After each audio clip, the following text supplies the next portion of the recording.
Hey, good day, folks, and welcome to another edition of Lumberjack Logic Live. I'm your host, Neil Johnson. Always excited to be with you, fine folks, and share the news with you. But I have a great report today that I'm actually very excited to deliver. I've been covering so much Minnesota fraud lately because it just seems to be the thing. By the way, there's another bombshell out of Minnesota. I got to get that video made.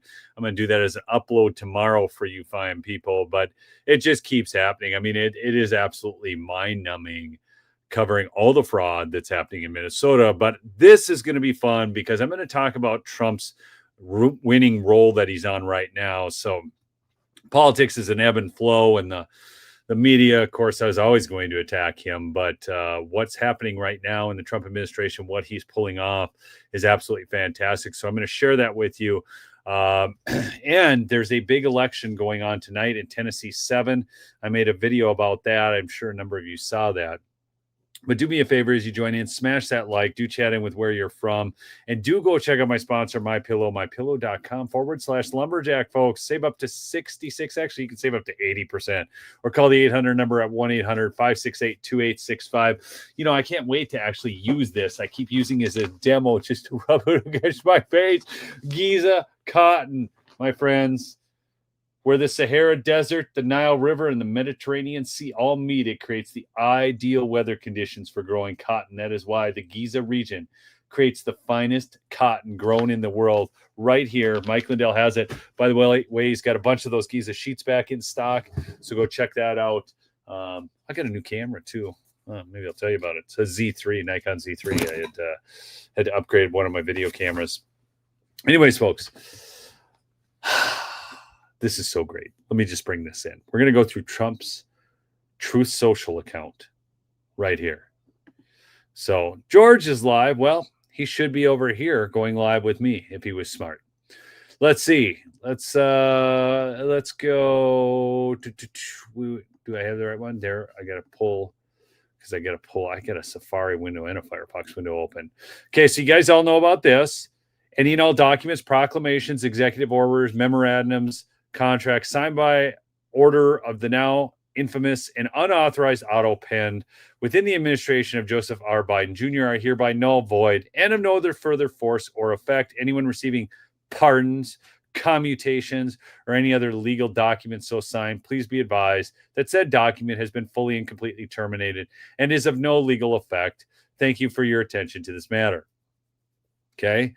He goes on, he talks about Brazil. He had a productive conversation with the president of Brazil. Among the things that were discussed were trade, how our countries could work together to stop organized crime, sanctions imposed by various Brazilian dignitaries, tariffs, and other items. President Lula and I established a relationship at a meeting which took place at the UN, and I believe it set the stage for a very good dialogue and agreement long into the future. I look forward to seeing and speaking with him soon. Much goodwill to come out of this newly formed partnership. Okay, but here's where it gets good, folks. Trump policies have sharply reduced the deficit. Okay, I want you to look at this. This is billions of dollars, which I know is a crazy sum of money. And it's even crazier to think that we have 39 trillion of debt here in the U.S. right now. But so here you can see February, March, April. So this is Trump of 2025. That's the blue. And this was the Biden before this. Okay, so you can see these extra lines down here. That's Biden. So, we're looking at $100 billion there in April. We're looking at about $50 billion in March. We're looking in May at about close to $150 billion. Here we've got in excess of $200, maybe $300 billion. They were probably looking at $200 billion, another $300 billion. And here we're at about $400 billion. This is month by month. Okay, so Trump is making a marked improvement in the deficit, folks. Okay, now we're still spending at levels that are not causing the deficit to shrink or the national debt to shrink as much as we want because we're still in deficit spending, but it is coming down sharply. Okay, this was all something that Trump said would happen. So I want you to make note of a few things on here. So this is something he said would happen. All right. Now look at this. Consumer spending is outpacing inflation. This is in terms of trillions of dollars. Okay. So, one of the things, and I've talked about this on this show, I'll pull this out for just a second. I think one of the major things that we need to address is the housing shortage, the housing crisis for first-time home buyers. Now, oddly enough, I bring that up on the show the other day, and I get these comments saying that we don't need deflation in home prices. Yes, we do. You know what their answer to it was? Rising wages, creating more money supply. Gosh, God help me. That is the last thing we need is more money circulating around because we have a problem called inflation. And what we need is deflation. That's how you're going to get your grocery prices back down. That's how everything's going to come back down. We need deflation. And somebody said, no, you can't hurt the people who own homes now. I own a home. What does it matter? Do you know what happens if my property values go down, folks? Come on. All my lumberjack my logicians out there, help me out. If my home value decreases and I'm living in my home, what is the benefit to me of my home value decreasing? Come on, help me out. Help me out. I mean, I know you guys, I've talked about this before. I know you know it. Okay. What is the benefit to me if home prices go down? Yes, Tracy, we need to get rid of the Fed. That is 100% true. Yes, Jimmy Young got it. We have less taxes, lower taxes, lower taxes. Who wants lower taxes? My gosh, God help us. We need lower taxes. And to talk about the issue of lower taxes, I have a special guest joining us tonight. Yes, the intrepid Heather Mullins. Good to see you on the show. Good to see you. I feel like I should rotate my camera. Is it gonna like? No, it's Look at that! It just repopulates all on its own. Does it? It does. Really cool. Yeah, like it was. Sorry. That's okay. I see what you did there. My new mug for my new job here. Wait, you see that? Oh, look at that! The Department of War. Department of War. Yeah. I got this at the Pentagon today, so when I do my reporting from my studio at home, I can just. Department of War. That's a cool mug. Oh my God, what a long day. Yeah. Well, we are going to get on to, folks, you're going to get to hear a little bit about Heather's time out in D.C. with the Department of War. Now, I can't get this thing to come back the way I want it to now. Now I wanted to go back to the wide angle. Anyways, whatever. My screen just shifted. Should I change mine? Well, whatever you want to do, Heather. Did me turning my phone impact your screen? No, I don't see. Like if I go to that, then you just pop out. It's really weird. Maybe it did. I can go like. I went like this before. Well, see now we can see. Now we can see more of you. That works better now. I don't know. It's something. Anyhow, folks. Cheers. So yes, if you didn't know, Heather is out in DC.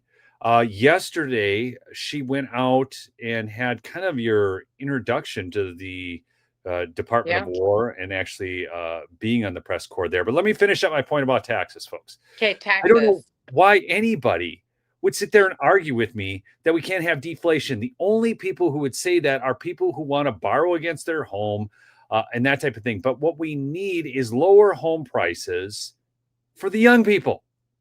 We actually need that. We need deflation in home. We don't need just lower interest rates. We don't need just 50-year mortgages and all this stuff. No, we need lower prices.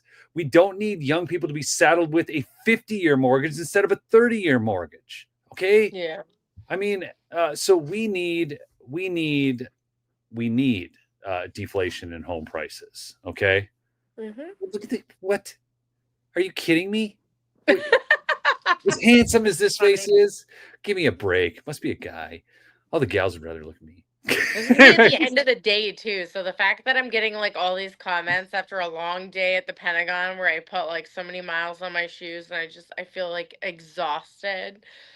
You know, you always text me at the worst times, Neil, and you're like, do you want to go live? And I'm like, no, I'm like sweaty. I just got out of the gym. Or I'm like, no, I've been like at the Pentagon all day running around chasing after people. Like, it's great. Like, your timing is amazing, Neil, every time. But your audience is the best. And they're like, we'd rather look at Heather. And I'm like, here I am. All right. So here's the thing. Oh, and Fuzzy said build houses. We absolutely need to build houses, Fuzzy Hat. But do you know what's going to solve the problem with housing shortage? Kicking the illegals out.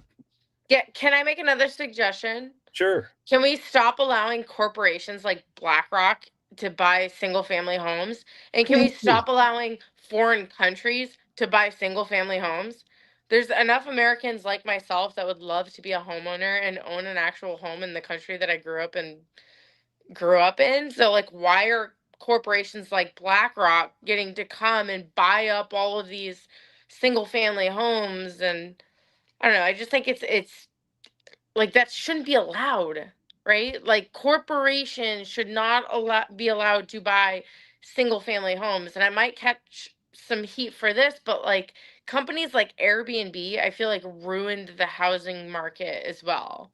Right? Because now this is their guise of like going in and we're going to buy up this whole neighborhood so that all the young people can't buy homes and start families there. No, we're going to turn it into Airbnbs, and then Yes. gradually they use that as the, prerequisite to go and get the purchasing power for all these homes, but then they don't even rent them.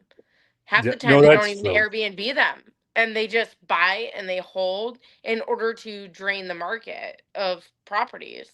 And so, that's a conversation that needs to be had. I love Airbnb, don't get me wrong, No, I do but at the same too. time, I would rather be able to own No. my own home and go stay at a hotel when I travel than have access to Airbnb, Do you know, I personally. wouldn't say I actually love Airbnb because I have seen Airbnb is woke and they went down a goofy road there with I'm not going to get into all that because I don't want to get too off track, but I'm going to bring this back in, Heather, because you'll appreciate this. I'm just talking.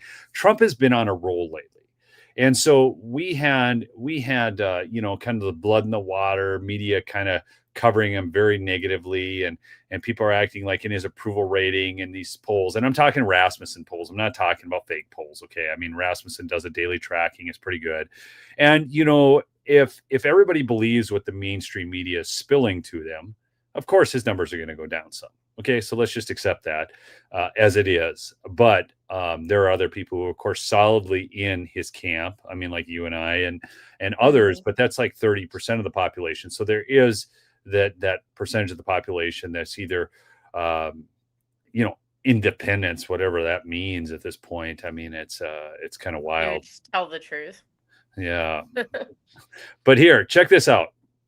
So this is um, consumer spending outpacing inflation. He's posting all this to Truth Social. It's really good. Manufacturing renaissance is underway. This is really big, folks, because here's where Trump is going to win, and this is why. And I'll pull this off for a second. But I told you, folks, I told all you beautiful people that there was going to be. You can't deport this many people. You can't take that many people and can them from the government and not have some economic turmoil. I told y'all this was going to Mhm. happen. Okay, I just did. I'm just going to call myself a prophet, and there's been a little bit of turmoil. Okay, The Book but of I Neil. also said give this a year. I did, and so like I didn't even do a lot of art shows this year because I figured consumer spending would be down, which it was, and consumer confidence was down, and it's just due to the whole news cycle because consumer confidence drives the whole economy. If Yeah. people believe Well, they so can spend money, they mhm. spend money. Well, and so here's the problem with consumer confidence, right? Is that Americans and really people all over the world, due to the advancements in technology, have become like a population that wants instant gratification. Like now you can literally order something on Amazon Prime and have it delivered to you in 2 days. So this idea of having to wait for something to manifest, I feel like is a real struggle with some of It is. the generations now. It's like, do you remember when we used to have dial up and it would like in order to get on the internet, you had to have to What like was that? wait, and if like, yeah, like I remember my grandmother calling and freaking out because if we were using the internet, she couldn't call my mom. And so like if me or my brother were on the internet, it would be like as soon as we got off, that phone would be ringing and it would be my grandmother and she'd be pissed. She'd be like, "Oh my god, like you haven't been answering the phone. I haven't been able to get a hold of anybody." And now we live in this age where it's like if the internet is down for like 5 minutes, people are Yes. freaking out. They're like, "Oh my god, the internet, the internet." I'm like, it reminds me of my grandmother when she wanted to call us when we were on the internet. And so it's like, as technology advances, people, just become addicted to this instant gratification stuff. So when you have somebody like Trump that's going around making all these deals, these international deals to bring manufacturing back to the US, people don't comprehend that this is something that takes time. It's not instant. It's not like all of a sudden now there's going to be an Apple factory in your backyard, or there's going to be, a car dealership and like a assembly line over here making cars. It's like, in order to restructure all of that on a global scale and get the money flowing and all this other stuff, it's going to take time. And in the interim, there are going to be some price, fluctuations of products and things like that in order for the long-term benefits to really hit Americans in the wallet. And so, to your point, Neil, yes, there are totally going to be, these price fluctuations and things like that, but eventually it is going to turn into that manufacturing boom, which is going to benefit Americans. We just have to be patient. Well, and it's already starting. So you can look here, folks. This is, 2023. Okay. So this is all 2023. Hmm. And here's quarter one of 2024. And then now all of a sudden in quarter two of 2024, 2024 Q3, Yeah. 2024 You know what's Q4. really sad though, and Boom. I like I well, it's sad, but it's good that it's all coming back. But what I really want people to like pay attention to is the fact that American manufacturing used to exist. Like Yes. there were these factories in Michigan, car manufacturing. I think it was Detroit, right? Where they Yeah. had all the plants and stuff like that, and they moved it overseas, and what ended up happening, all of a sudden all these American families were out of jobs, they were out of money. All the money they made from the jobs that they used to have would then get reinvested into the American economy. They'd be getting haircuts locally, they'd be buying food locally, buying, little trinkets, gifts, whatever, reinvesting their income back into the local economy. But when all of a sudden these, auto manufacturers and other manufacturers started moving those businesses overseas, those plants would close, American families would be out of jobs. And now all of a sudden, like, these are the people turning to unemployment. Unemployment runs out after so long. And you create a generation and a population of people dependent on government welfare. And it was, as much as it's good that the manufacturing is coming back, I think one of the educational components to really recognize here is that manufacturing existed. And because of decisions made in Washington, political decisions, that manufacturing was sent overseas. And so this is what really the debate around politics is all about, is how can we bring back policies that put America first, that put Americans first, and bring back the manufacturing and make it so that we as a nation are completely independent from other countries, that we are like our own little silo economy, and that we're not dependent on all these other nations for things like, medicine, cars, whatever it is that we're manufacturing. We bring that manufacturing to the United States, and it actually makes us more untouchable on a global scale, right? Because now we're like a functioning little microeconomy where we're not codependent on all of these other nations. Like if all of a sudden we're manufacturing and getting all of our medications for things over in China, and suddenly Americans become very ill and we're not making any of that stuff here, well then Well, now it puts us that's at a disadvantage. But that's just an example. But specifically though like, medications, Heather, like what you're talking about there. That's yeah. really a national security issue. I mean, Oh, it is. if Yeah. we're if I so Well, same there's with things. food. Same with Well, food. When we start for example, outsourcing our food supply, that also becomes a national security thing. Because if we can't feed our own families through American farmers and ranchers right here in the US, waffle you see this? blanket. Yeah, but this is so. Here's the thing. It's like there is product that we can get from overseas. Heather went black. What happened to Heather?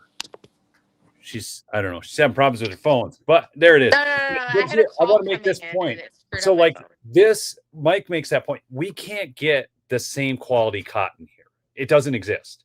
So, Houston. Giza cotton, comes from that specific area of the Nile River Valley, and And so we want to be able to import some of this stuff, but he still makes a lot of products here in the US. All of his pillows are made in the US. I mean, the socks are made in the US. There's a whole host of things. I don't know what's going on with Heather there. No, sorry. Anyways, I but got a. Can you hear me? yes, yes. Okay, I got a phone call and it like screwed up everything, and I had Yeah, to you got to send put it to that on voicemail. D&D. The only one that gets through my D&D is you. I don't know how that works. But It's a here's the God thing. thing. I am all for trade. Like I love trade. And I think it actually keeps the world a more peaceful place. But we were getting abused on trade, and that was the thing that Trump pointed out to us that so many of us just didn't have any idea of. So, like, we have to get our coffee from overseas. We don't have the right growing conditions for coffee, so we're going to import coffee. And I think we are the largest importer of coffee in the world. I do believe, is the United States. Probably.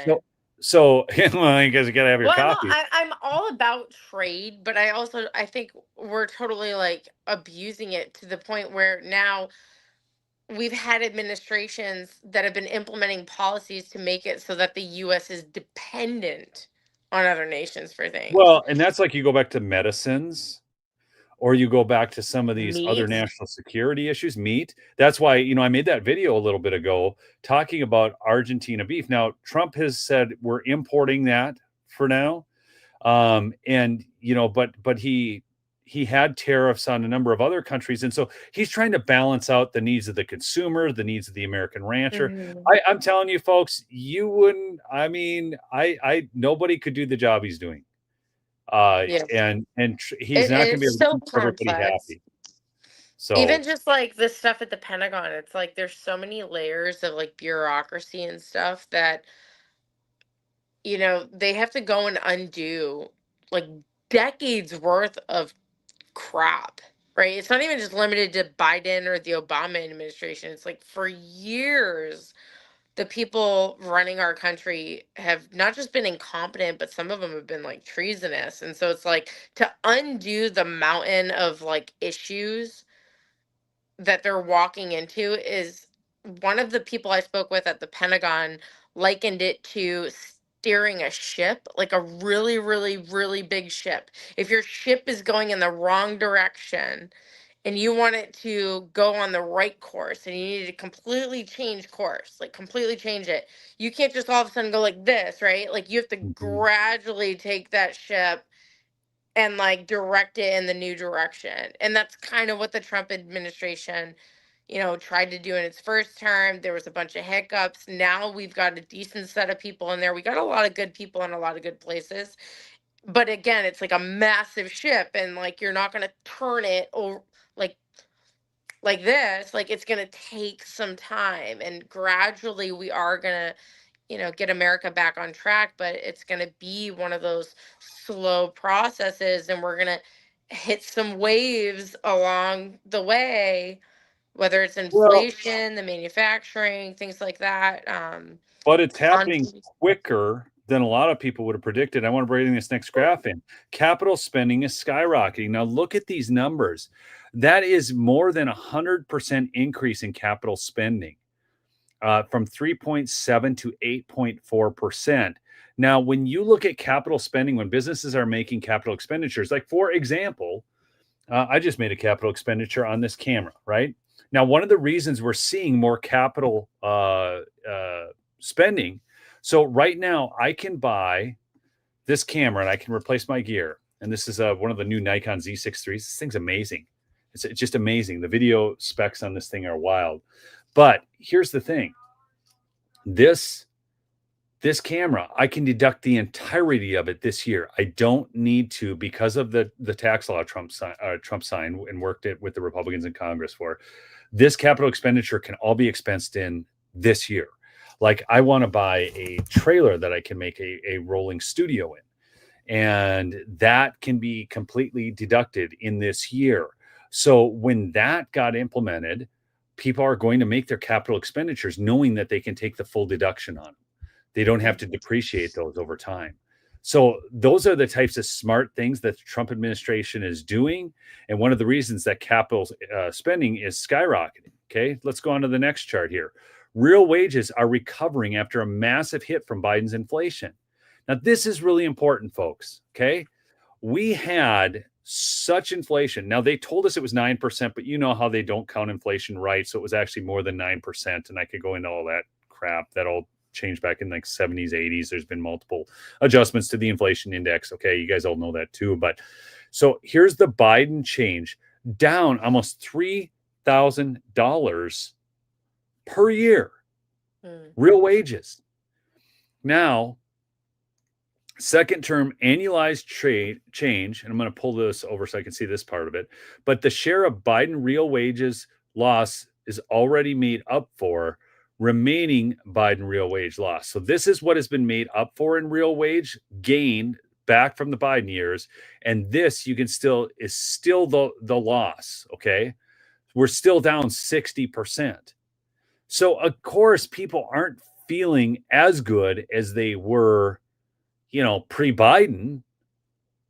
Okay. And this is, one of the problems with inflation, was why we need to end the Fed. How many of you in my audience are all for ending the Fed? Okay. How many of you want to see the Fed just go away? Did you know they had to halt silver trading the other day, Heather? They had to halt it. Like 8 hours. For 8 hours, they halted silver trading because it hit all-time highs. It was ramping up. The banks are freaking out because every single person I've heard talk about this who seems to know things will tell you that the amount of silver that they are holding, that the banks are holding, does not equal the silver they're trading on the COMEX. So it's basically like the derivatives market in housing, right? Where they had all this bad paper that was supposed to be good paper. And then it was triple, it was like they took out a bet against the bet against the bet.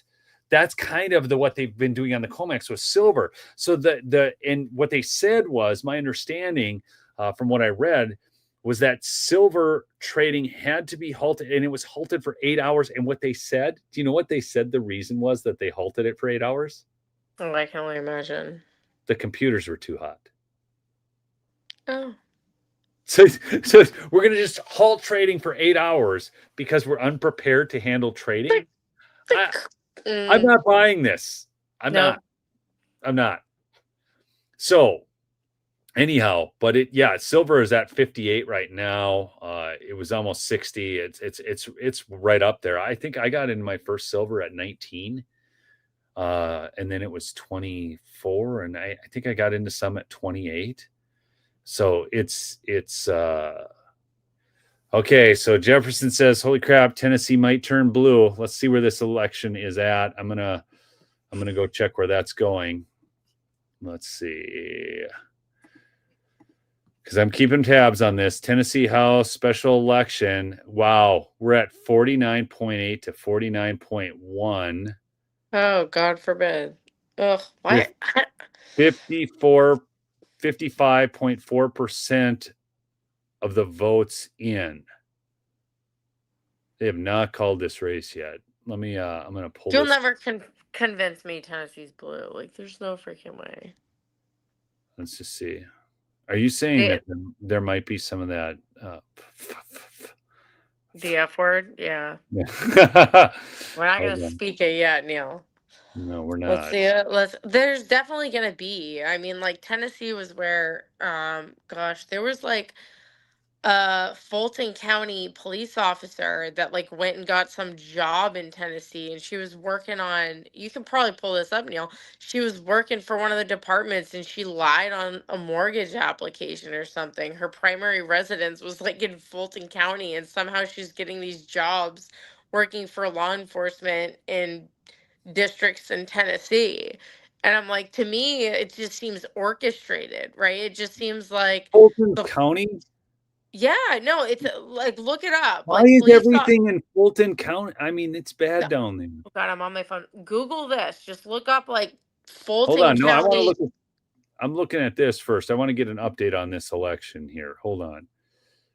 Race call. Matt Van Epps has defeated Afton Ben. He held. It's over, folks. There you go. There's some winning for you. GOP held it. But the thing of it is, Yeah, probably because we got people like this out. Like, look it up though. There's an actual Fulton County law enforcement officer that like got a job in Tennessee and was committing fraud out there. And so this is what I'm talking about, because in Fulton County, it's almost like they breed these corrupt people that they plant in key swing areas, whether it's prosecutors or cops or whatever, that like there's these ground zero for corruption, right? And then they plant them in other areas, and the corruption is like a cancer. And then it grows in those counties and those counties and those counties. Because if there's anything I learned from covering Georgia, is that it's a playbook. It's not exclusive to Georgia or to Fulton County. It's a playbook that then gets modeled in other counties and areas, and they target swing states like Tennessee if they feel like there's a margin where if they can commit enough nefarious things, they can swing it a certain way. They will eyeball those states. And so this is why I said, everyone's looking at the battleground states, but I'm like, any state within a certain margin of victory is going to get eyeballed by people with nefarious intentions. Here's the real thing. All right. So Donald Riedel says that they're predicting at the end he's going to win by 6%. Is that Donald? Is that based on the? So, anyways, everybody give a hand clap in the chat because this is a big hold. It never should have been close. It never should have been close. It's why I made the video yesterday. Or was that the day before? No, I made it yesterday, and actually it did pretty good on views. So. And I saw people commenting in the chat that they lived in Tennessee and they were going to get people out to vote. So thank you, those of you in my audience who did the work on that. I just want to extend my thank you to you because that lady was a nut job. Heather, did you see much on her, Afton Ben? She was a nut. I mean, like a literal nut. She was, I mean, I had video of her screaming and crying as she was getting hauled to the governor's office. I mean, like a baby. And then I vaguely remember something about you talking. So she's sitting there, and then somebody's coming in with the camera, getting her crocodile tears. You could see it out of. It's all just. It's so stupid. It's just all done for TV. Well, at least we're winning. At least we're winning. Yes. So okay. So that we got to win there. And then, oh, hey, I gotta bring this in too quick. The Cyber Monday deals are still going on, folks. You still get free shipping with promo code Lumberjack. It's good too, because I want you guys to know you're not only helping me, you're not only helping Mike Lindell, election integrity. You're not only getting the best products at the best price. Guess who else you're helping? Heather. Yeah, because that's your employer now is Mike, so I'm just telling you, folks, go support. He's doing good work. And, Heather's got a great gainful employment. So, in fact, what I think we're going to do here, Heather, I'm going to pull this out, but go check it out. mypillow.com/lumberjack or call 1-800-568-2865. Okay. But what I want to do now, Heather, is I want you to share your experience. You were at the Pentagon all day yesterday. Yeah, the Department of War. Yes, the Department of War. Yes, where they're double tapping boats. So, and we're all supposed to feel bad for these drug smugglers. I just want y'all to know. By the way, folks, if you're wondering about the legality of that, which all these, the Seditious Six is trying to raise this now, which is all part of their plan in the Color Revolution strategy and playbook, and why they did that video beforehand, and now they're talking about, don't give up the ship and all of this and trying to get people to defy military orders, because this is exactly what they don't want happening. But because Trump has designated these criminal cartels as terrorist organizations. Okay. And honestly, folks, help me out here. Where were these Republicans and Democrats, both, but especially the Republicans, because why should they even be? Where were they when Obama was launching drone strikes and killing civilians? Where were they? And he did double strikes to take out the survivors, and nothing. Okay, so all right. So Heather, but tell us about the Department of War, your experience there. I know you met some other people my audience would know. I know Laura Loomer was there. You ran into her. You ran Yeah, she was into there. Jack Posobiec. Who else? Matt Gates was there. James O'Keefe, Maxwell, who used to work with him. Tim Pool and his crew got invited. RC. We hung out with him out in at the We inauguration. did, yeah, we did. We hung out with RC. There was some other like independent media, like independent journalists. Yeah. As far as networks, Real America's Voice was there as well. I used to work for them, so David Zier was there for them. David's great. There was like a whole Brianna Morello. I think she was another one there, Yeah. independent journalist. So the all the questions that got asked today were really really good. Like I kind of went into it blind because you know I've never been to the Pentagon before. So like we all yesterday is when we got credentialed. We all had different groups. We show up at different times with your group. You get your credentials, your lanyards, or whatever to get into the physical building.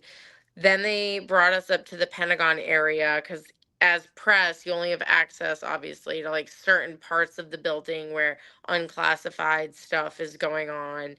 And so they give you the tour of the press area, and then they also had an actual tour of like some of the other parts of the building. So we got to go through like kind of a museum style corridors. There's a lot of that. There's actually parts of the Pentagon that are open to public tours in general. So about a hundred Okay. thousand people I think a year come and do like the public tour of the Pentagon. So there's certain areas we were brought through for that. We got brought to the 9/11 memorial where the attack on the building was. So like right where the building was attacked on 9/11, there's a memorial built there in memory of the people that died in the Pentagon that day.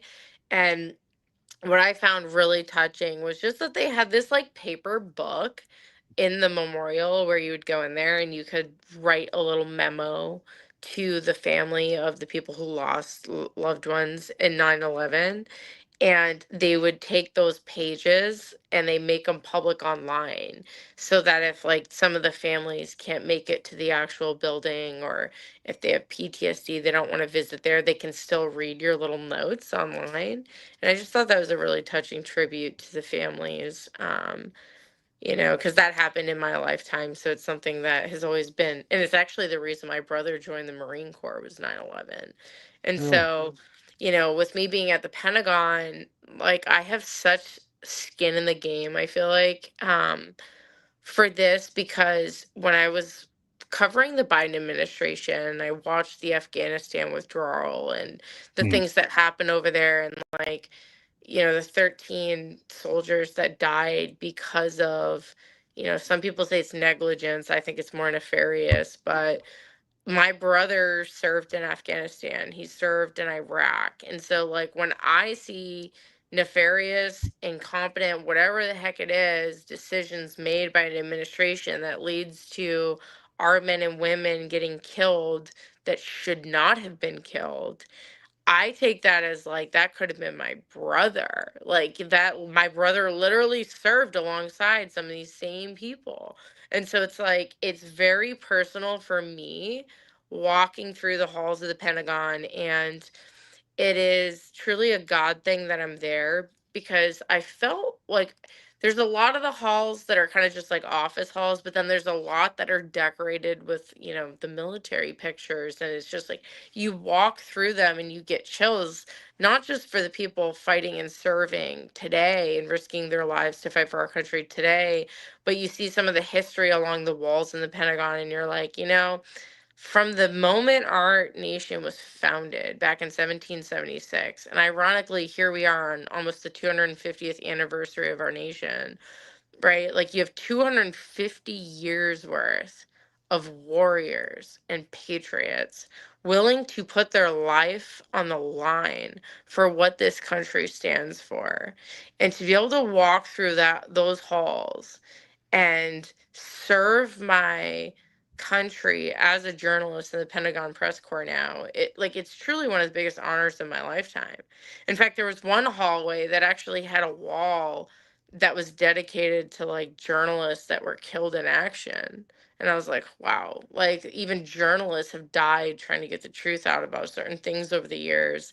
And, covering war zones and things like that. And so it's an honor to have been in there, and I think it speaks volumes about the administration that we have now compared to the administration we had before. Because when you look at some of the people in that room, Neil, James O'Keefe, like, think about it.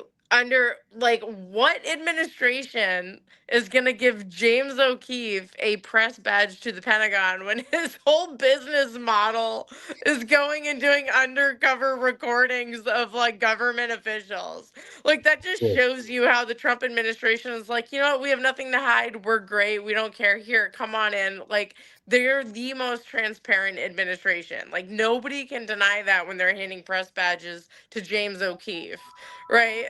Like, Yeah. so I think the whole experience for me was great so far, and I like it's an honor. And I don't know. I'm like just really looking forward to being a part of it moving forward. And Well, there's we're proud of you, Heather, and we're thank excited you're you. working with Wendell TV. I mean, I think that's a good I know, fit it for you. works out really good. So very excited for you there, and the fact that she can be there giving coverage, and we'll have you on Lumberjack Logic, giving us the inside scoop, the Yes, inside I track. know. The only downside I will say is like, good Lord, for what is our defense budget? Like $1 trillion. Can we please get some decent Wi-Fi for the press? Because the Wi-Fi is like, this is like my one criticism. My one criticism is like, apparently when the old fake news media left and they took their boxes and they cried and they had their little cry party and then Little they cry left. session. No, like I actually heard some so I heard from a source. This is my first I heard from a source.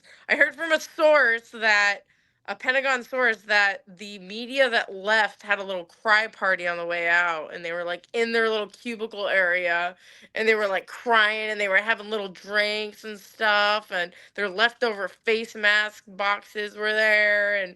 And they left, and on the way out they were yelling at them, calling them all fascists and like all this other stuff, and they like packed up their boxes and they left. That's what I heard from a source. But anyway, so they had their little cry party, they left. Now all the real media is in there, and we actually have the opportunity to tell real stories. But I'm getting like catching wind that some of the old media want to come back. Of course they do.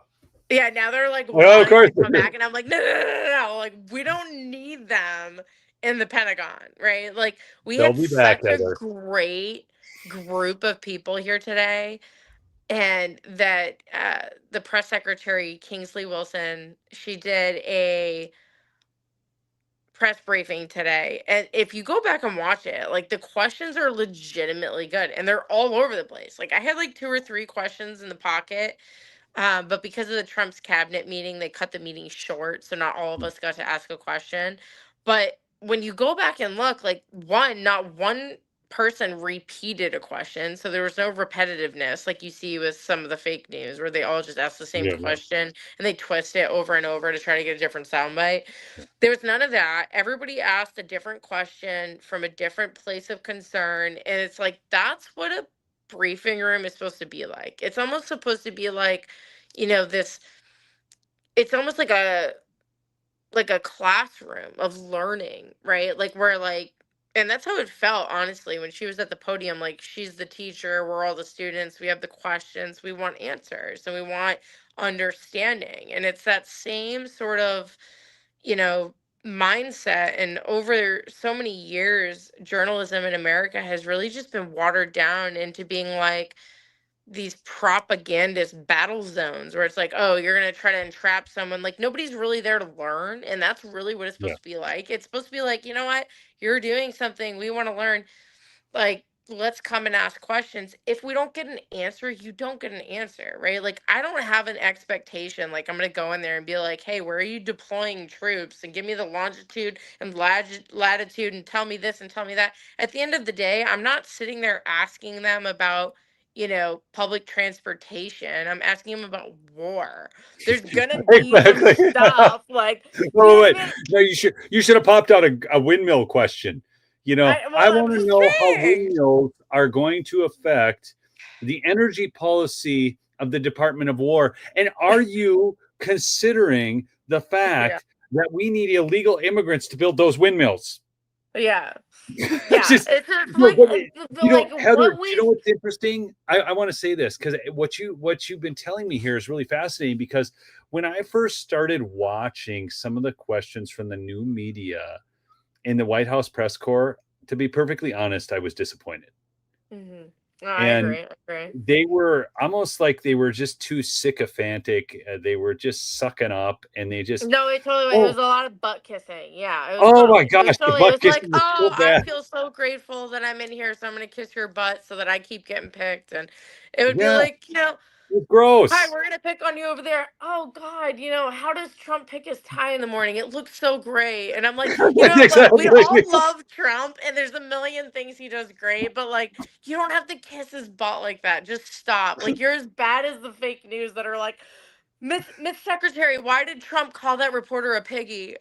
You know what Exactly. I mean? That's like, Like, stop asking dumb questions.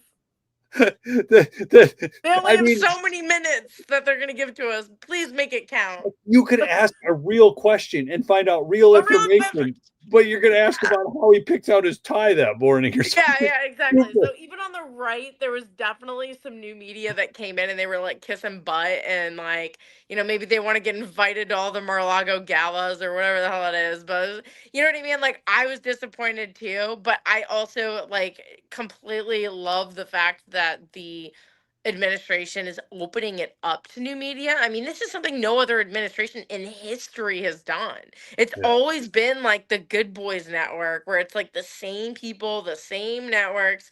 And the Trump administration is the first to really like open that up, not just to other networks, but to independent media. People like myself, like when I first got invited to join the Pentagon Press Corps, it was just as me, as a solo independent creator that just has access to people through different social media channels. And I got invited as a solo reporter.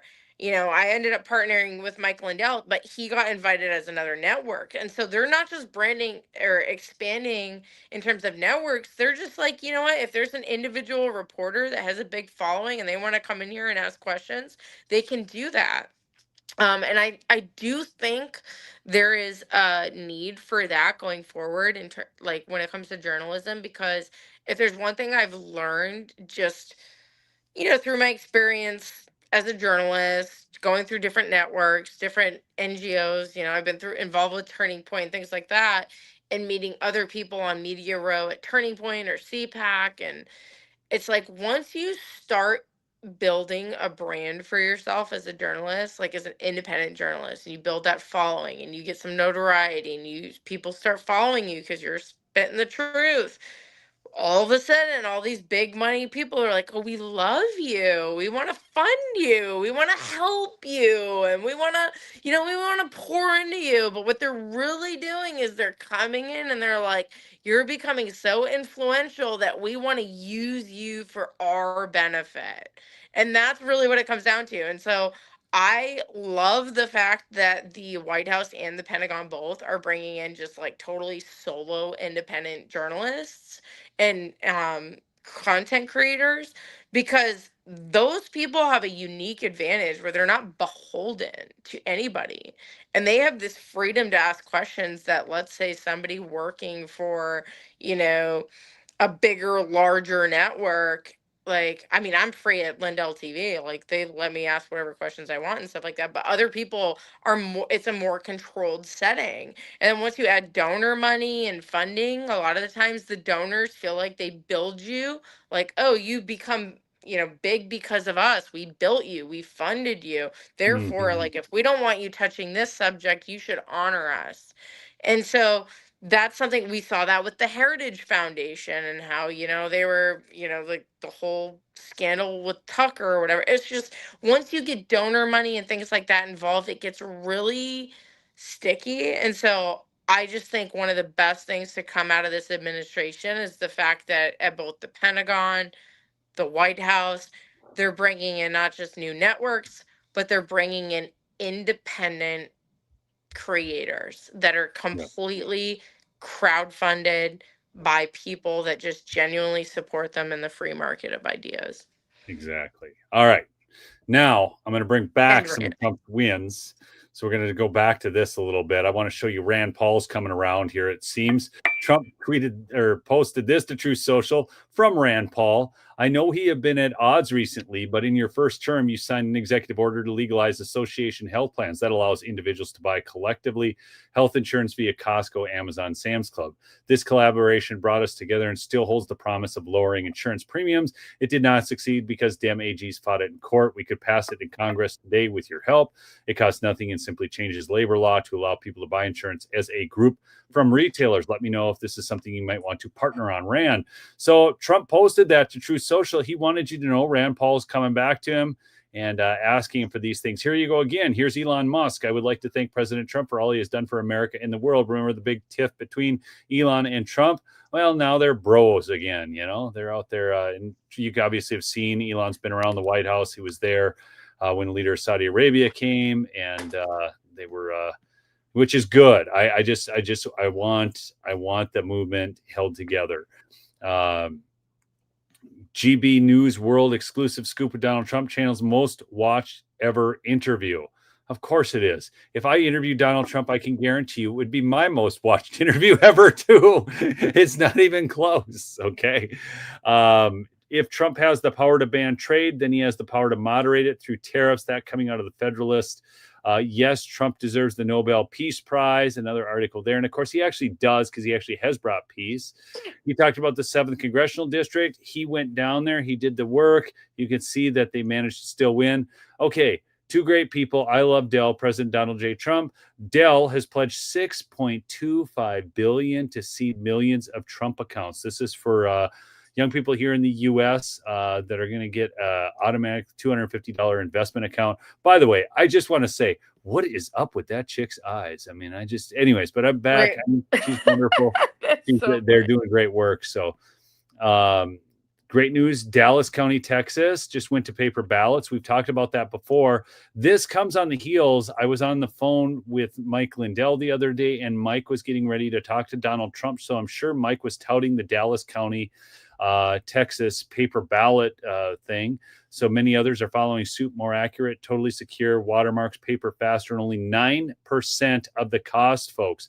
You want to save money? Go to paper ballots and hand count them. All Republican governors should mandatorily do this. Save money and freedom. Lead the Democrats out of their corrupt ways. True Social's the best. Okay, here we go. You're going to like this one, Heather. You know that Donald Trump is no fan of Brad Raffensperger, and I don't believe you are either. Nor am I. Mm-hmm. Look at this. He thought he was going to be governor of Georgia. He's at 7.1%. Go Burt Jones. I do like Burt Jones, though. 47.2%. Yeah, I love Burt Jones. Burt Jones is great. 27% undecided. There, even if they all broke to Brad Raffensperger, he still couldn't win. Okay. So, Truth Duke, just so we're clear, if a foreigner comes to your country and demands you accept their culture as your culture or demands that you change your beliefs for their religious beliefs, that is not an immigrant. That is an invader. Are those all Trump's posts today? These are all from the last 2 days. So we have, I mean, just a lot of big wins. And he's of course. Wait, keep going though. There's one that it was actually gonna be the basis of my question at the DOW if I actually. The Venezuelan President Maduro? Right there. I think that's it, right there. It. Yeah, I was going to ask about that one right there on your screen. Read that caption. Yes. Venezuelan president just publicly surrendered to President Trump. Maduro has now turned in state evidence against the Biden administration and is releasing proof that Biden asked the Venezuelan government to ship Tren de Aragua drug gangs into the U.S. This is a bombshell. That was literally going to be what I was going to ask her about. And then the cabinet meeting started and they cut it short. Lame. I swear I was about to be the next question too. But I was going to ask about that because think about that. That's incriminating evidence allegedly handed over to the Trump administration on the Biden administration. And That's wild. so with President Trump himself reposting that video twice, apparently, Yes. And it made it like, all over X. I mean, I don't know how many millions of views it's had. yeah. So I was gonna ask about that question, and then I was also gonna ask about, Senator Mark Kelly, one of the seditious six Yes. that came out and was like made those videos. He's actually the one they think could get court-martialed because he's still receiving some sort of military pay. So Yeah. he still falls under the rules for the Uniform Code of Military Yes. Justice. And so he could be in some hot water right now, but he used to have a um spy balloon intelligence gathering balloon company called I like saw that. Worldview or something. And I'm pretty sure it's called Worldview. And one of the biggest funders of it was this Chinese CCP connected venture capitalist company called Tencent. And they dumped a bunch of money into his balloon company. And then, ironically, under the Biden administration, a Chinese spy balloon, remember that? Broke across our airspace, traveled across our country, surveilled all of our nuclear sites and God knows what else, and then got shot down after it gathered all the intel it After, needed. because you might as well just Then wait till it it gets gets the shot job down and done. like boom, we got it. And We then all got of a sudden it just like gets swept under the rug and nobody asks any questions. For me, growing up in the military, especially with a dad in the Air Force, like I know that like our borders are surveilled like 300 miles out by NORAD. And so the second that balloon hit even 300 miles from our freaking coast, we knew about it. Why wasn't Mhm. it shot down over the ocean before it made landfall? These are all questions I had. And then I was going to ask questions, to the DOW here about whether or not there was any connection between that Chinese spy balloon that came across our country and the spy balloon company that Senator Mark Kelly had. Now that he's making all these weird seditious videos, right, trying to subvert our military to get them to like go against the commander in chief and all these other like treasonous like actions.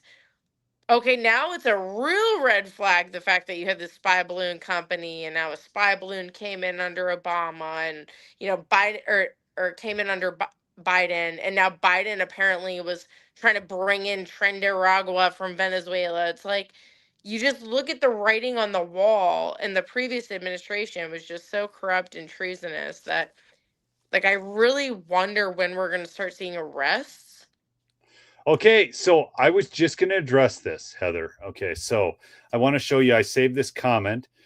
Apparently, Darlene is like you. So Ah, when we see some justice, arrests anyone. thank So you, Darlene. I'm asking the same question. In I fact, thought if I that. have an opportunity to ask a question tomorrow, there's going to be a media gaggle with Secretary Hegseth tomorrow. And I'm really hopeful to get a question in. I don't know. Please, y'all pray. Pray that my question tomorrow at this gaggle is answered because I will seriously say it's like cutthroat in a weird way. Like All I'm right, not I'm just I like used know. to being like the patient person with my hand raised and I just wait my turn. But like No, you got to get these into it. media gaggle stuff is like actually wild. It's like Here we you go. really gotta fight for it. Father God, we just come before you right now. We ask in my name of Jesus. Heather gets her question. She gets it asked, and then we'll post it up here too. So Lord, Amen. we just ask that that does happen. All right, in Jesus' name, Amen. Okay, so check this out, Heather. I'm pulling this in. I am pulling this in right now, and it's right here. So arrest anyone. Everybody's all like, "Oh, Comey's off the hook." Comey ain't off the hook, folks. I told you that they were going to refile charges. So here we go. Comey's secret media mole seeks to block DOJ from accessing his seized documents as Trump administration prepares to hit Comey with new indictment. Okay? Boom. Comey's secret media mole, Daniel Richman, is seeking to block the Justice Department from accessing his files as the Trump administration appears to hit Comey with new indictment. A grand jury in the Eastern District of Virginia indicted former FBI Director James Comey in September. He was indicted on 2 counts, false statements and obstructions of a congressional proceeding. The charges are related to Comey's testimony to Senate investigators in September 2020 about whether he authorized leaks to the media. Newly released November 2016 emails reveal that James Comey was guiding his media mole, Daniel Richman, in authorized leaks to the media. James Comey knew his friend Daniel Richman was talking to the media, backing up claims in Lindsay Halligan's case against the former FBI director. This contradicts Comey's claims that he is being maliciously prosecuted. The Fed seized materials from Daniel Richman several years ago, and now he is seeking to block the DOJ from accessing those files.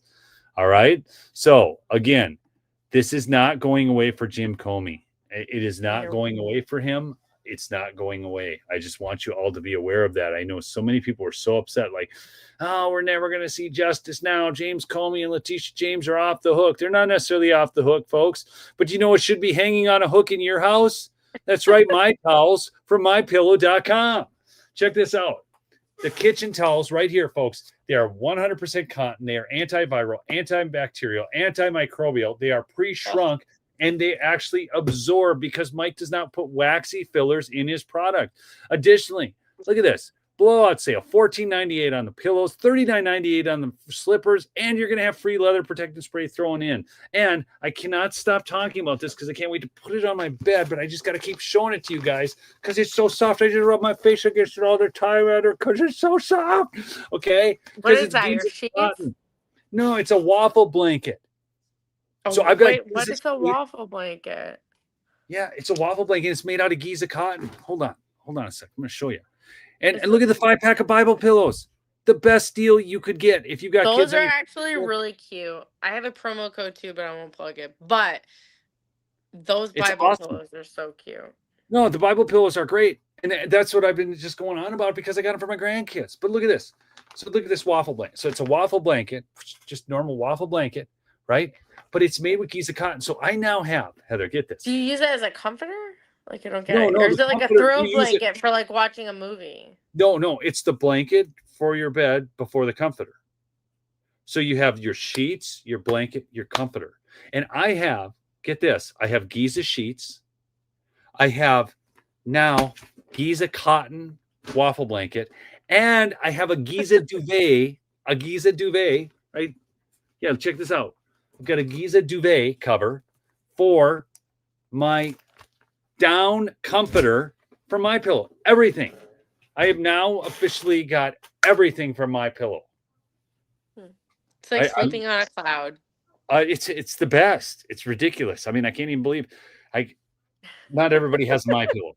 Like and the travel pillow, I can't believe not everybody has a travel pillow. I can't use hotel pillows. I ain't going on the road and using those crappy hotel pillows that puff your head up to here, your neck's at the end of the night. It's ridiculous, man. I bring my little travel my pillow. Sometimes I'll bring 2 of them. I love them. Anyways, so go get yourself some mypillow.com/lumberjack, folks, or call 1-800-568-2865 for the best deals on the best sleep products available and free shipping on your entire order. Christmas is coming. What better thing can you get? The people on your list. The liberals are going to need something to sleep on, folks. They're crying themselves to sleep. You have got to provide them a little bit of comfort. Go get your liberal friends, neighbors, and relatives some MyPillow products. They might hate you at first, but they'll love you after they use it. All right. Anyways, so that's the thing, Heather. And yeah, you're going to be back out there in DC again. Maybe when you're out next time, I'll swing out there too. I got to go interview some Congress, some members of Congress. Yeah. One thing, and I got to try out. Look at this thing, man. Because I got to make capital expenditures at the end of the year because Donald Trump is, the new tax code is allowing. This thing is amazing, Heather. This thing is amazing. Mm-hmm. Shoots 6K video at 60 frames per second. Yeah, you know what you got to do with that thing is we got to go in and take a picture of all the White House Christmas trees. Yeah. Like the Christmas decorations, we can just send you, but the Christmas decorations with this White House are so pretty that I'm like desperate to get in there and go see them. Because remember the last year when the Biden administration decorated for Christmas? You're talking like Jesus's birthday, and they made the whole thing look like a freaking circus. They actually had a carousel with some like fruity rainbow whatever the hell colored Well, it was lights. trannies Like and nothing was Christmas about it. It was like gross. it was so it was just such a slap in the face to Christmas and Jesus and everything about it, that to see the White House now like glistening with like, looks like you walked into the 1920s or something. And it's just like historic White House, beautiful trees, wreaths, bows. I mean, the first lady did an incredible job decorating. So you should bring that camera and you should go and document the beauty of the White House at Christmas. Truth. That'd be kind of fun. Could do Mhm. Christmas music and make a really cool video. I had Yeah. 6 standard My Pillows, 2 here in semi bunk, also My Pillow mattress topper. Oh yeah, folks, the mattress topper and the mattresses, they ship for free right now. Free with promo code Lumberjack. It's a thing. Lumberjack. It's all you need to know. Anyways, 1-800-568-2865 is the 800 number for Lumberjack. Percale sheets on sleeper bunk. Get a great sleep in semi. Got some at home too. Thanks so much for sharing. Anyways, folks, glad to have you on tonight. Heather, thanks for joining us. Great to Thank hear about you. your adventures in DC at the Pentagon. And don't worry, folks, I will be dropping more uploads tomorrow. I have some more stuff breaking on the fraud in Minnesota. It is absolutely mind numbing. It's nonstop. It's nonstop. We keep getting more news every day. There's new stuff coming out of Minnesota. And now Trump is sending in the feds to clean up Minneapolis. It's going to get wild.